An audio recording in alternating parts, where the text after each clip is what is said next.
আসলাম, এখন বাজে 1:30টা বাজে। আমার অফিস ডিউটি একটু চেঞ্জ হয়ে গেছে।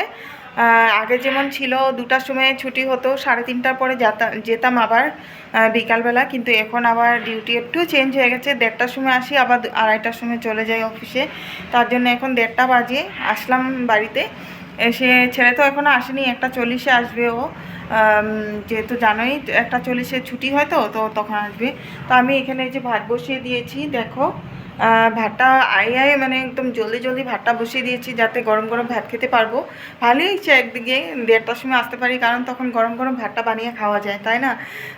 যদি 2টার সময় আসি না, তখন বেশি লেট হয়ে যায়, না 3টে বেজে যায় খেতে খেতে। তার জন্য তো রান্না বসিয়ে দিয়েছি। আর তো সকালে তো তোমাদেরকে দেখালামই সবজিটা যে বানিয়েছি, এখন তোমাদেরকে একটু দেখাবো সবজিটার লুকটা। আর ডাল আছে, কালকে যে ডাল বানিয়েছি ডালটা আছে, হাজব্যান্ডের হয়ে যাবে, আমরা তো ডাল খাই না। তো এটাই আর কি তোমাদের সাথে একটু শেয়ার করলাম। বাকি তো এইভাবেই যাচ্ছে বাড়ির কাজ, আর অফিসে যাচ্ছি দৌড়িয়ে, এরকমই তোমাদের সাথে আর কি স্পেশালি শেয়ার করবো তেমন কিছু নেই শেয়ার করার জন্য। তো দেখাচ্ছি এখন তরকারির লুকটা তোমাদেরকে, ঠিক আছে?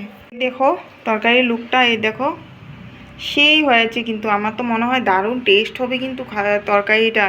এই মাছের ঝোলটা সেই টেস্ট হবে। বড়ি দিয়ে বানাইছি, বড়ি, সিম, বেগুন, আলু দিয়ে, ধনেপাতা দিয়ে, একদম কি তরকারি, দেখতেই মানে লুভ লেগে যাচ্ছে, এত টেস্ট হবে মনে হচ্ছে।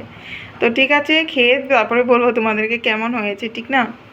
ঠিক আছে, হাজব্যান্ড তো ছেলেকে নিয়েই আসবে। ও ও একবারে ছেলেকে নিয়ে তারপর বাড়ি ফিরবে, তার জন্য আর এখন প্রবলেম নাই।